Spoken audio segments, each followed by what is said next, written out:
যে তেওঁ এই বিষয়ৰ ওপৰত ৰেসপন্সটো দিছে আৰু তেওঁ 13 তাৰিখে ৰিপ্লাইটো দিব হেতুৰ কাৰণে মই সন্মানীয় সদনৰ আগত কৈছিলো যে এটা মেছেজ আছে মুখ্যমন্ত্ৰী যে মুখ্যমন্ত্ৰীয়ে বিচাৰে যে এই বিষয়টো 13 তাৰিখত তেওঁ ৰিপ্লাই দিব সেই কাৰণে 13 তাৰিখলৈকে হেতু ৰাখি দিব লাগে তো মই হাউসত জনাইছিলো তেতিয়া সবে কথা কোৱাৰ ইয়াৰ ওপৰত বক্তব্য ৰাখিব লাগে বুলি কৈছিলে মই সেই কাৰণে যিদিনা মুখ্যমন্ত্ৰীয়ে জবাব দিব সেই দিনাই কথাটো ক'লে বেছি প্ৰাসংগিক হ'ব মানে বেছি ভাল হ'ব সেই বুলি সেই দিনাই হেতু কৰা হৈছিল আৰু সেই অনুযায়ী আজিৰ দিনটো ফিক্স কৰা হৈছিল আৰু যেটো আপোনালোকে ৰুলৰ কথা কৈছে ইয়াত কৈছে কি অধ্যক্ষে এনে প্ৰস্তাৱ আলোচনাৰ বাবে সময় আৰু তাৰিখ ধাৰ্য কৰিব পাৰে ইয়াৰ পিছত যেটো কথা আগতে কথা মানে পাতা হৈছে বুলি কৈ আছিল যে ডাবল হ'ব নালাগে হেতু হ'ব নালাগে এটো ডাবল নোটিস নহয় সেম নোটিসত কন্টিনিউয়েশন ইয়াত 23 rule 23(3) আছে the speaker may allot different days for the disposal of different classes of private members business and on days so allotted for any particular class or business of that class shall have precedence কোটকে ইয়াত কোনো কথা নাই যি কোনো কিবাতে দিব হ্যাঁ কোনটো ইয়াত থ্ৰুবিলত নাই ইয়াতে আছে আপুনি পঢ়ক 23(3) পঢ়ক আৰু আপুনি যেটো কথা কৈ আছে 131 or 6 ৰ কথাটো ইয়াত কৈছে ই মানে হেইটোৱে সেই বিষয়ে একে অধিবেশনতে আলোচিত হৈ যোৱা বিষয়ৰ আলোচনা পুনৰাৰম্ভ নকৰিব হেইটো শেষ হোৱা নাই সেইদিনা আলোচনাটো আৰু হেতু যদি আপত্তি কৰিব লাগিছিল যেতিয়া তেখেতে মুভ কৰিছিল সেইদিনা মুভ কৰাৰ আগতে হেতু কথা আহিব লাগিছিল যে অলৰেডি হেতু ডিসকাস কৰা বিষয় ইয়াৰ কাৰণে আৰু কোনো ৰিজলিউশন মুভ মানে আৰু দ্বিতীয়বাৰৰ কাৰণে এই বিষয়ৰ ওপৰত ৰিজলিউশন মুভ কৰিব নোৱাৰে বা নালাগে হেতু সেই দিনৰ বিষয় আছিল অলৰেডি বিষয়টো চলি থাকিল যেতিয়া চলি থাকিল কথাটো শেষ হোৱা নাই তেতিয়া কন্টিনিউয়াস প্ৰসেছত হ'ব লাগিব যদি আমি বিধানসভাত কোনবা এটা বিজনেছত উল্লেখ কৰা বিষয় যদি কথা পাতিব নোৱাৰে তেতিয়া আজি ইন্ট্ৰোডাকশন হৈ থকা বিলৰ ওপৰতো আমি ডিসকাশন হ'ব নোৱাৰিব যদি ইয়াৰ যেটো কন্টেন্টস ইয়াৰ যেটো মানে আপোনাৰ মানে ইন্টাৰপ্ৰেশন হেতু যদি সেই সেন্সত লোৱা যায় গটিকে হেতু চলি থকা বস্তু এটো হৈ যোৱা বস্তু নহয় এই বিষয়ত স্যাৰ আপোনাৰ কথাটোকে মই সমৰ্থন কৰিছো বৈ দিম স্যাৰ না ইয়াৰ কাৰণে ৰোলটো হেতু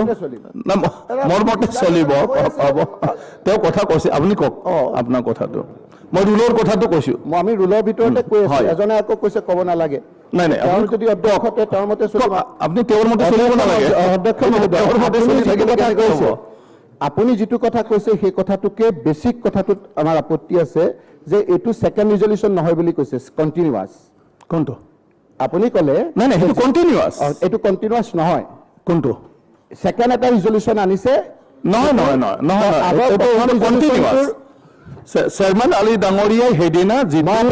ৰিজলিউশন আনিলে মই দেখুৱাই দিম কোনো সেকেন্ডৰ কথা নাই এই বিষয়টো আজি আকৌ কথা পাতিব ৰুলৰ বিপৰীতে যাব আপুনি চাওক আমাৰ দুখন নাই কোনো ৰুলৰ বিপৰীতত যোৱা নহয় আপোনালোকে কৈ থাকাটো ৰুলৰ বিপৰীতত যাব এখন অধ্যক্ষ মহোদয় প্ৰথমে আপোনালোকৰ যিখন দিছিলে সেইখন আছিলে বেলেগ এখন কোনটো মোচন দুটা হয় তাৰিখটো হল আপোনাৰ আপুনি চাওক যে দুখন দিছে এখনত তটো আলোচনা হৈছিল যে প্ৰাইভেট মেম্বাৰ স্পেশাল মোচন এটো স্পেশাল মোচন এটা বেলেগ আপুনি কোৱা কথাটো আৰু যিদিনা আনিছিল হেতু এটা বেলেগ না ইটোৰ বিষয়টো হল আপোনাৰ আগত কত যোৱা বছৰ কি হৈছিল 5 বছৰ আগত কি হৈছিল মই হিটো লগত কথা নাই এতিয়া আপুনি অধ্যক্ষ মতে আপোনাৰ এতিয়া একে মোচন এতিয়া আমি 138 অধ্যক্ষ মহোদয় সেম ৰুল 130 এৰ উপৰ অধ্যক্ষ মহোদয় আপনি কলে যে আগৰটো কন্টিনিউ 130 এৰ কন্টিনিউ এতিয়া নহয় এতিয়া 130 এৰ মাজত এমেন্ডমেন্ট আনিব পাৰে নাই ডিসকাশনটো মোচনটো মূল হোৱাৰ পিছত চাইটো জনাব এটো কুটেটো বেলেগ এটো স্পেশাল মোচন কোনটো এতিয়া যেটো আনিছে এটো বেলেগ এটা দিন আমাক দি পেলাই আনিছে দুটা সেপাৰেট আমি আপোনালোকে নাই মন গলে সব কথা কব পাৰে ৰুলে মানক না মানক লাষ্টলি তো জাজমেন্টে যি কয় হেতু হ'ব মন গ'লে চব নিজৰ মানে ফেভাৰত অধ্যক্ষ মহোদয় ৰুল মতে চলাব লাগিব মই আপুনি ক'লে যে দুটা মোচন নহয় আপুনি দেখাই দিলো যে এইটো এটা দুটা মোচন কমপ্লিটলি প্ৰথমটো দলৰ মোচনৰ লগত এইটো মোচনৰ সম্বন্ধ নাই নাই কিয় নাই মই কৈ আছো আপোনাক আপুনি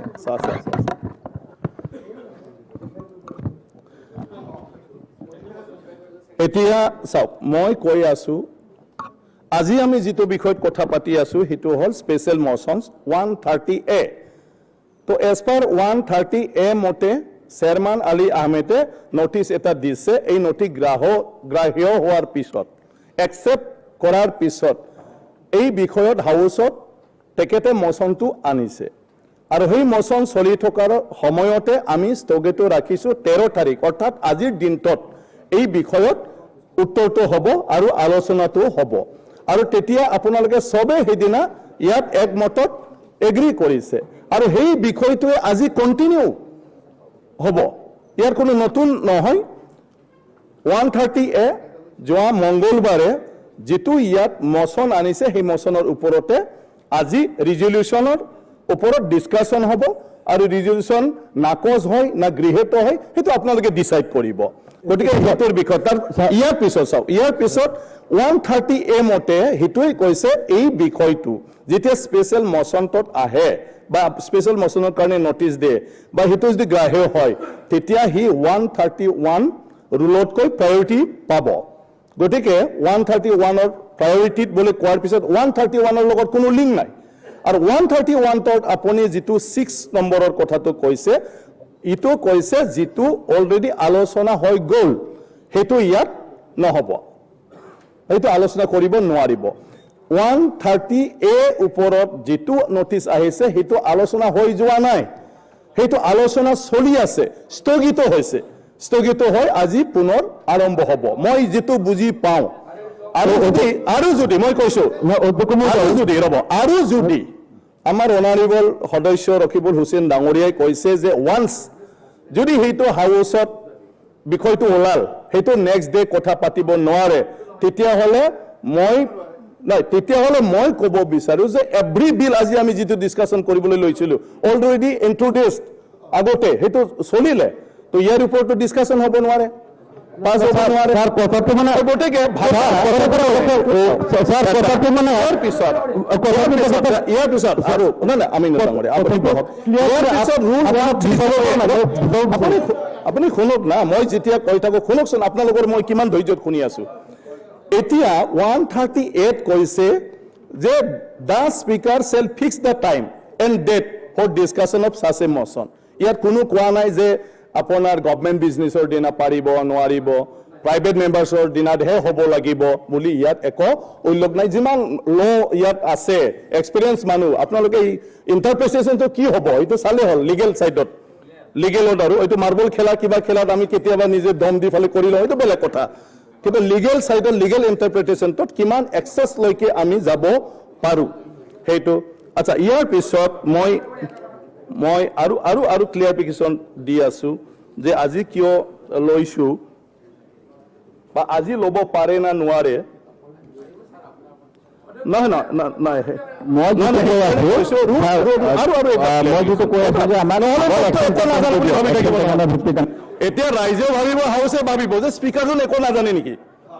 বাৰু স্পিকাৰৰ কথাটো শুনক এতিয়া মই কিহৰ কাৰণে আজি লৈছো 23(3) আমাৰ ৰুলতে ইয়াত কোৱা হৈছে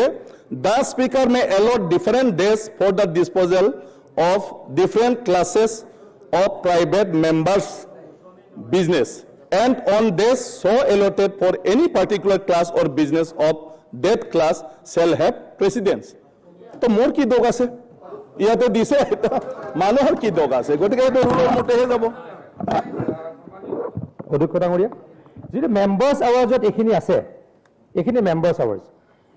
এই লাষ্টৰ পইণ্টটো চাওক আপোনালোকে business outstanding at end of the day লাষ্টৰ পইণ্টটো চাব 16 page rules and procedure and conduct of business Assam legislative assembly তাত লেখা আছে the speaker may allot different days for the disposal of different classes of private members business and on days so allotted for এইটোৱে any কৈ আছো। particular place. এইটোৱে কৈ আছো। আপুনি যিটো ইয়াত নাই কিন্তু সন্মানীয় সদস্যগৰাকীয়ে যিটো কৈছিলে এইটো মেম্বাৰ চাৰ্জত নাই। আপুনি যিটো কৈছিলে মেম্বাৰ চাৰ্জত নাই। আপুনি যিটো কৈছিলে মোক পেজ নাম্বাৰটো কওকচোন। মানে অধ্যক্ষমহোদয় মই বস্তুটো বেলেগ এটা বস্তুটো এটা সৰু হেৰি কাৰণে খেলিব লগা আছে মই কৈ আছো অধ্যক্ষমহোদয় তাৰমানে আমাৰ ৰেগুলেশ্যন ফাইলৰ যিটো কৈ আছে 62 মোচন এইটো member charge this is member charge member charge আপুনি এইটো মেম্বাৰ চাৰ্জ মেম্বাৰ চাৰ্জ আচ্ছা মানে অধ্যক্ষমহোদয় মেম্বাৰ চাৰ্জ মানে অধ্যক্ষমহোদয় এলটমেণ্ট অফ টাইম মানে অধ্যক্ষমহোদয় মই কথাটো ক্লিয়াৰ কৰিব বিচাৰিছো ৰেগুলেশ্যন ফাইলৰ যিটো কৈ আছে এক মিনিট দে মানে মাননীয় সদস্য আমিনুল ইছলাম মাননীয় সদস্য হ'ব আমিনুল ইছলাম ডাঙৰীয়া কৈ আছে অলপ চবে মানে মাননীয় সদস্য ৰেগুলেশ্যন ফাইলৰ যিটো কৈ আছে তেখেতে কথাটো কেইবাবাৰো কৈছে কিন্তু মানে ক্লিয়াৰ কৰিব পৰা নাই এটা কাৰণে মানে কৈছিল এই বস্তুটো দুবাৰ আহিছে মানে আগত ৰুল 50 ডিছকাছ হৈ গৈছে তেখেত এই কথাটো কৈ দিলেই আপুনি ভালকে বুজি পালে হয় যে ৰুল 50 ডিছকাছ হৈছে সেইটো আকৌ সেই ডিছকাছ হোৱা মেটাৰটো আকৌ মোচনত আহিছে মানে এই কথাটো আচলতে তেখেতে ক'ব বিচাৰিছে মানে তেখেতে মানে বেলেগ বেলেগ কৈছে ৰুল 50 বুলি কোৱা নাই এইখন আপুনি বুজি মই সেইকাৰণে আগত কৈছে মানে পাত লুঠিয়াবলৈ মই যাব খোজা নাই 130A হ'ল অলৰেডি আচ্ছা ইয়াত মোচন মুভ কৰাই হৈ গ'ল আচ্ছা ডিছকাশ্যনে হৈ গ'ল আচ্ছা মোৰ কথাখিনি মোৰ কথাখিনি মই ক'ব বিচাৰিছো এইটো আমি এইটো এটা আপুনি ভাষণে ৰাখিব পাৰে এতিয়া মই কৈ আছো আপুনি বহক মই এতিয়া ভাষণে ৰাখিব দি দিম মই পইণ্টটো খালি পইণ্টটো শেষ কৰোঁ না জাষ্ট সেইটো আলোচনা আণ্ডাৰ মোৰ কথাটো কমপ্লিট কৰিব দিম মানে অধ্যক্ষমহোদয় মানে আমি এইটো আচলতে এটা গুৰুত্বপূৰ্ণ বিষয় কালি ৰাতি আপোনাক এটা আমি নিজে লগ ধৰি জনাইছিলো যে এইটোত অলপ বেছি সময় দিব লাগে যিহেতু আজি আমাৰ বহুত গভৰ্ণমেণ্ট বিল আছে গতিকে আমি বহুত মেম্বাৰ ইয়াত পাৰ্টিচিপেট কৰিবলৈ ইণ্টাৰেষ্টেড গতিকে আপোনাক কালি ৰাতি কৈছিলোঁ যে এইটো গভৰ্ণমেণ্ট আজি যিহেতু গভৰ্ণমেণ্ট বিজনেছ গতিকে এইটো আৰু বহুত গুৰুত্বপূৰ্ণ বিল আছে খুব বেছি এটা সময় দিব পৰা নাই সেইকাৰণে কৈছিলোঁ আৰু ইয়াতে মানে ৰুল 24 এইটো যিটো আছে লাষ্ট এটা আছে যে ছাৰ যে next day of the session available for business of the class to which it belongs আপুনি যে দিব পাৰিব business of the class বুলি দি আছে that means if the business was related to private member then it may be deferred to a private member business and the business was of government business then you can fix a date to government business sir especially business of the class it belongs to বুলি লিখা আছে তাৰমানে it was the business of private member business so আপুনি যে ডেটটো fix কৰিব business of the class it belongs two আপুনি next private member বিজনেছত সেইটো ফিক্স কৰিব পাৰিব আৰু যদি গভৰ্ণমেণ্ট বিজনেছ পেণ্ডিং আছিলে তেনেহ'লে আমি নেক্সট গভৰ্ণমেণ্ট বিজনেছত কৰিব লাগে লাষ্টত চাওক ছাৰ বিজনেছ চাইছো সেইটোৰ কাৰণে কৈছো চবে নিজৰ ফেভাৰত কৈ ল'ব পাৰে যিটো কৈছে মই যিটো কৈছো সেইটোৱে গতিকে আজি 130A আমি ডিছকাশ্যন আৰম্ভ কৰোঁ নাব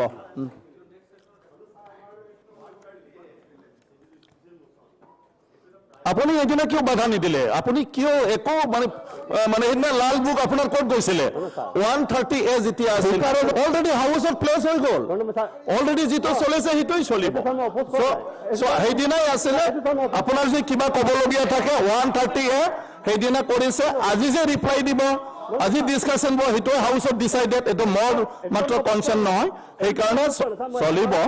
আপোনালোকে যদি এই ডিছকাশ্যনৰ ক্ষেত্ৰত এই ৰিজলিউশ্যনৰ ক্ষেত্ৰত যদি কিবা ক'বলগীয়া থাকে আপোনালোকে ক'লে হ'ল সেইমতে মোচনটো আহিব আপোনালোকে বিৰোধিতা কৰিব পাৰে একো নাই ইয়াত মানে এইটো 130 এইটো প্ৰাইভেট মেম্বাৰ বিজনেছ স্পেচিয়েল মোচনটো আৰু আজিৰ দিনটো হৈছে গভৰ্ণমেণ্ট বিজনেছৰ দিন যে প্ৰাইভেট মেম্বাৰ বিজনেছ আৰু গভৰ্ণমেণ্ট বিজনেছ এটা দিনত নহয় এনেকুৱা নহয় যিকোনো বিল সদনে মানে কি কয় যিকোনো দিনত ফিক্স কৰিব পাৰে ইয়াত দুইটাও চলিব প্ৰাইভেট মেম্বাৰটো নাই এইটো কি হয় এনেকে সলিউশ্যন এটা হ'ব পাৰে নেকি আমি এটা দিছো আপোনালোকে সলিউশ্যন ডিছকাশ্যন ইয়াৰ পিছত আপোনালোকে এইটো ৰিজেক্ট কৰে না একচেপ্ট কৰে দিব কৈছো হয় মানে প্ৰাইভেট মেম্বাৰ মোচন হওক বিল হওক এইটো হ'ল প্ৰাইভেট মেম্বাৰ প্ৰাইভেট মানে গভৰ্ণমেণ্টৰ বাহিৰৰ আমাৰ বিৰোধী বা প্ৰাইভেট মেম্বাৰ বেলেগো আনিব পাৰে এইটো প্ৰাইভেট ৰেজুলিউশ্যন এইটো গভৰ্ণমেণ্টৰ নহয় প্ৰাইভেটৰ মানুহে কৈছে হয় যে এইটো ডিছকাশ্যন হওক মুখ্যমন্ত্ৰী ডাঙৰীয়ে সিদিনা ক'লে যে আপুনি সংশোধন কৰি পিছত আনক তেওঁ ভাবা নাছিল বোধ হয় যে আকৌ ইমিডিয়েটলি আনিব বুলি নাই নাই তেওঁ পিছত আনক বুলি কোৱা নাই পিছত আনক বুলি কোৱা নাই তেওঁ কৈছে কিছুমান বিষয়টো কৰি কিছুমান অকল বিষয়খিনি যদি হয় লগত সম্পৰ্ক ৰিজলিউশ্যন হয় আমি আকৌ আনিম বেলেগ এটা সেশনত হওক এটা সুখাদ্যপূৰ্ণ কাৰণ যিটো ইণ্টেনশ্যনত আনিছে যদি আমি যদি নকৰোঁ তেতিয়া কিন্তু এটা যিটো সৰ্বসন্মত সিদ্ধান্ত সেইটো নহ'ব আমাৰ অনুৰোধ যদি তেওঁলোকে মানে আমি বেলেগ এটা দিনত আনিম যদি হয় তেতিয়া আমি ডিছকাশ্যন কৰি আমি এইটো বিষয়ে ব্যৱস্থা আমি আমি অনুৰোধ কৰিম আমি স্পীকাৰ যদি আমি বেলেগ এটা দিনত এইখিনি আনি আমি ডিছকাশ্যন কৰোঁ আমি তেতিয়া এই ক্ষেত্ৰত অংশগ্ৰহণ কৰিব পাৰিম অন্যথা আমি নোৱাৰিম এতিয়া যদি আপুনি আমাৰ সদনৰ যদি প্ৰচিডিংটো চায় সিদিনাখন আপুনি যিখিনি কথা কৈছিলে এই কথাখিনি ইয়াত ওলাই পৰিব আৰু সেইদিনা এই কথাটো কওঁতে যে এইটোত ইয়াতে বহুত সদস্যই কৈছিলে যে ময়ো পাৰ্টিচিপেট কৰিম এইটো ডিচিশ্যনত ময়ো পাৰ্টিচিপেট কৰিম এই কথাখিনি কোৱা আছে আৰু আজি 13 তাৰিখ আজি তাৰিখত যে CM যে ইয়াৰ ওপৰত এটা উত্তৰ দিব সেই কথাটো সেইদিনা কোৱা আছে গোটেই হাউচে এইটো কথা গম পায় এতিয়া সেইদিনা কৈ থকা বস্তুটো এইটো কণ্টিনিউ হৈ আছে এইটো এতিয়া কেনেকৈ চেঞ্জ হ'ব এইটো চেঞ্জ কোনো কাৰণতে হ'ব নোৱাৰে এতিয়া সেইকাৰণে মই ভাবোঁ যে সিদিনাখনে যিটো সিদ্ধান্ত লোৱা হ'ল সিদিনাখনে এইটো শেষ কৰা হোৱা নাই চবে পাৰ্টিচিপেট কৰিম বুলি কৈছে এইটো ডিছকাশ্যনত তাৰ পিছত আপুনি বস্তুটো তেনেকুৱাকৈ ৰাখিলে এতিয়া আজি সেই বস্তুটো আৰম্ভ হ'ব লাগে হ'ব আৰম্ভ কৰিছোঁই মই অলৰেডি তো ডিছকাশ্যন আৰম্ভ তো আপুনি ভাষণ ৰাখক না এইটোৰ ওপৰত কি কথা কৈ থাকিব সময়ৰ কথা আপোনালোকে ইমান কৈ আছে আকৌ সময়টো নষ্ট কৰি আছে সেইটোৰ কাৰণে মই এতিয়া আৰম্ভ কৰিলোঁ প্ৰাইভেট মেম্বাৰ বিজনেছ হ'ব কৰিম প্ৰত্যেকটা চিটি গ্ৰাহ্য নহয় যেতিয়া আপোনাৰ ৰুলত নহয় সেইটো কেনেকৈ গ্ৰাহ্য হ'ব গতিকে আপোনালোকৰতো মই অগ্ৰাহ্য কৰিছোঁ আৰু ডিছকাশ্যনটো হ'ব ইয়াৰ ওপৰত আৰু আজিয়ে বিষয়টো শেষ কৰিব আমি অংশগ্ৰহণ নকৰোঁ আমি 1 নম্বৰ আইটেম নহয় হাউচত গুৰুত্বপূৰ্ণ এইটো এটা অত্যন্ত গুৰুত্বপূৰ্ণ আলোচনা যদি বিৰোধী দলে নালাগে বুলি উইথড্ৰল কৰিব নহয় মই কৈছোঁ উইথড্ৰ যদি নকৰে কণ্টিনিউ হওক তেতিয়া আমি মানিম এইটোৱে নহয় নালাগে উইথড্ৰল কৰিব পাৰে এইটো জৰুৰী বিষয় নাছিল আমি তাত লিখি দিছোঁ যে এইটো বেলেগ দিন আলোচনা হওক হ'ব আমি এইটোহে বিচাৰিছোঁ গতিকে আমি এইটো অপোজ কৰা নাই মই মেনশ্যন কৰা হৈছে যে 13 তাৰিখে ইয়াৰ উত্তৰ দিব পাৰ্লিয়ামেণ্ট এফেয়াৰ্ছ মিনিষ্টাৰে ইতিমধ্যে কথাটো কৈছে আমি তেখেতৰ লগত একমত হ'ব আমি তেখেতৰ লগত একমত পাৰ্লিয়ামেণ্ট এফেয়াৰ্ছ মিনিষ্টাৰে যিটো কথা কৈছে আমি একমত বেলেগ দিন আলোচনা হ'ব লাগে আমি একমত নেক্সট ছেশ্যনত হ'ব লাগিব কিন্তু সন্মানীয় সদস্যসকল এটা কথা প্লিজ চৰি মানে এইটো কনফাৰ্ম নেক্সট ছেশ্যনত হোৱা বুলি বিচাৰি ল'ব লাগিব হ'ব ঠিক আছে হ'ব মই এতিয়া অনুৰোধ কৰিছোঁ আপোনালোকে বাহিৰত কথা পাতি ডিচিশ্যন লওক মই 5 মিনিটৰ কাৰণে এডজন কৰিছোঁ হাউচটো আপোনালোকে যিহেতু ডিচিশ্যন ল'ব আপোনালোকে বাহিৰত ডিচিশ্যন লয়